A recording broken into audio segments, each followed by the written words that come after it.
안녕하세요, 희성우입니다. 지난번에 제가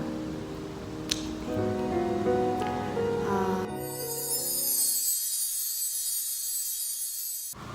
갑자기 저희도 모르는 사이에 한국에 있는 집이 경매에 들어가는 일을 저희가 이제 겪었다, 이런 얘기를 아주 살짝 해드렸는데, 사실 저는 이제 자세하게 얘기하고 싶진 않았어요. 그리고 아예 얘기를 안 할까도 했었는데, 담보대출이 없는 집은 많지 않을 것 같더라고요. 그래서 좀 도움이 되실 수도 있겠다. 담보대출은 그게 가능하대요.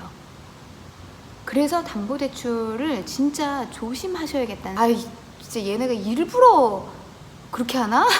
가장 최선의 방법? 금감원에 있는 분하고 통화를 왜 그런 일이 생기게 됐고, 그리고 정말로 모르는 사이에 그런 일이 가능한 건지, 또 어떻게 그걸 처리를 했는지, 어떻게 수습을 했는지, 그리고 진짜 정말 몰랐던 사실이 있어요. 그래서 아픈 기억이지만 저희가 가지고 있던 그 대출은 한 달에 이자가 25만 원. 그렇게 큰 금액은 아니잖아요. 근데 그게 저희가 모르는 사이에 2달 연체가 됐고, 그 2달 연체되었다는 이유로 이제 은행에서 경매를 진행을 한 케이스예요.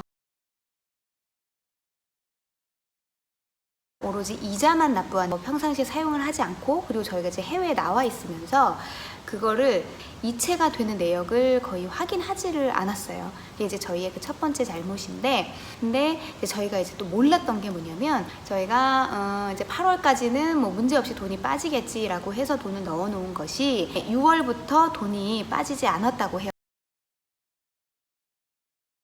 근데 저희는 카톡이나 뭐 이런 걸로 연체가 지금 되고 있다, 뭐 이런 연락을 단 한 개도 받은 게 없고요. 그리고 이제 한국 그 유심을 사용을 하지를 않아요. 이제 그 한국 전화번호로 문자를 몇 개 보냈다라고 하더라고요. 그래서 그러면 그 문자를 수신한 기록이 있느냐라고 하니까 자기네들은 그런 건 신경 쓰지 않는데요. I don't care. 우와! 그리고 경매를 진행을 하는데 심지어 등기 우편을 단 한 개도 보내지 않았더라고요. 은행에 이제 물어보니까 자기네들은 등기 같은 건 보내지 않습니다 라고 얘기하더라고요. 그래서 이제 지금 와서 드는 생각은, 진짜 얘네가 일부러 그렇게 하나? 2달 연체가 되면 기본적으로 경매를 진행을 할 수가 있다고 해요. 그 은행의 말로는. 그리고 아주 적법한 절차에 의해서 경매를 진행했다라고 얘기를 하더라고요. 경매에 들어가게 되면 혹시 세입자가 살고 있는 경우에 이제 지금 이 집이 경매에 들어가니 뭐 이제 어떤 뭐 필요한 조치가 있으면 취해라라고 그 우편물이 간다고 해요. 그러면서 그 우편물을 보고 연락이 오게 된 거예요. 처음에는 은행 콜센터에다 전화를 했어요. 그랬더니 네, 그냥 그 밀린 이자만 납부하면 됩니다. 그러면 아무 문제가 없는 거냐? 돈을 바로 넣었어요. 바로 넣고 나서, 근데 아무리 그래도 어떻게 연락 하나 없이 그럴 수가 있느냐, 카톡이나 이런 거를 앞으로 줄 수가 없느냐, 그리고 이메일 같은 것도, 그걸 얘기를 하기 위해서 해당 부서랑 통화를 하게 된 거예요. 근데 그 해당 부서에서 뭐라고 이야기를 하냐면, 첫 번째 하는 말이 대뜸 니네가 해외에 있는지 지금 한국에 못 들어오고 있는지 뭐한지 알게 뭐냐. 이제 더 황당한 건 경매가 이미 진행이 될 가능성이 있고 그걸 확인을 해보겠다라고.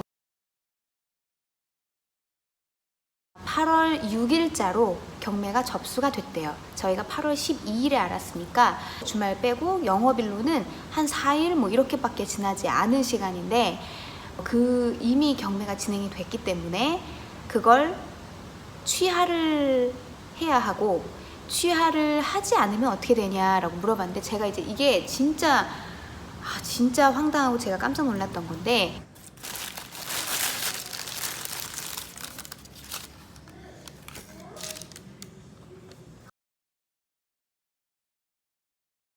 그 대출을 일단은 끊고 원금을 상환해라 라고 독촉을 한 후에, 그러면 그걸 원금을 갚지 않으니까 경매가 진행이 되는 거라고 저희는 이제 흔히 좀 그렇게 생각하지 않나요? 좀.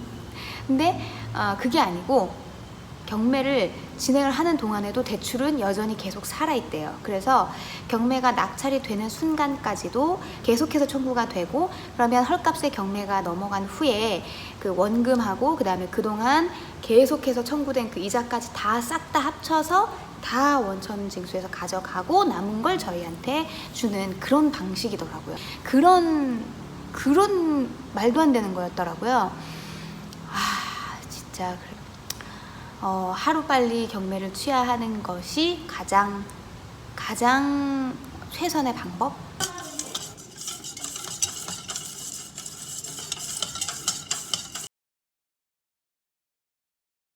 경매를 진행하기 위해서 들어간 금액을 모두 그거는 다 채무자 부담이래요. 그 돈을 물고 취하를 해야 한다라고. 얼마를 부담을 그럼 해야 되느냐라고 했더니 혹시 어느 정도라고 예상이 되시나요? 그게 3만 원 정도? 300만 원 정도의 돈을 저희가 이자와 별도로, 이자는 이자대로 저희가 비싼 돈을 이렇게 몇 곱절로 다 이자를 갚고 오로지 그 경매 취하 비용으로 그만큼의 돈을 내야 된대요. 저희가 이제 법원에도 전혀 당사자가 모르는 상태에서 경매를 이렇게 진행을 할 수가 있느냐, 이게 과연 말이 되는 것이냐,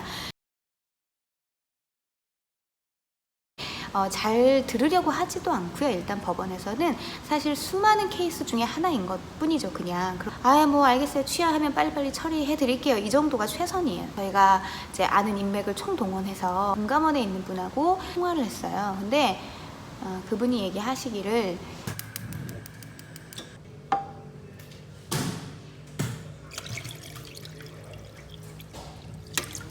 이 담보대출은 그게 가능하대요. 그래서 담보대출을 진짜 조심하셔야겠다는 생각이, 이자가 크든 안 크든, 금액이 크든 안 크든 얼마든지 그렇게 진행을 할 수가 있다라고 얘기를 하더라고요. 그리고 법이 예전에는 당사자가 뭐 확인하지 않으면 그 진행이 안 됐다라고 하는데, 그 법이 좀 바뀌었다고 얘기를 하더라고요. 담보대출을 갖고 계시는 경우에는 저희처럼 일단 이자 관리를 정말 진짜 이자 관리 철저히 해야 되는구나. 단 한두 달 밀린 걸로도 이럴 수가 있나? 짜잔. 그럴 수가 있더라고요. 이런 일이 생겼을 때 처음에 솔직히 저희도 너무 화가 나고 너무 기가 막히고, 절대 내가 미쳤다고 그 돈을 왜 내? 이자 밀린 거 다 갚았잖아, 다 줬잖아, 이렇게 막 이랬는데, 저희가 이자를 바로 낸다고 해도 그 사람들이 경매를 바로 취하해줄 의무는 없다고 해요.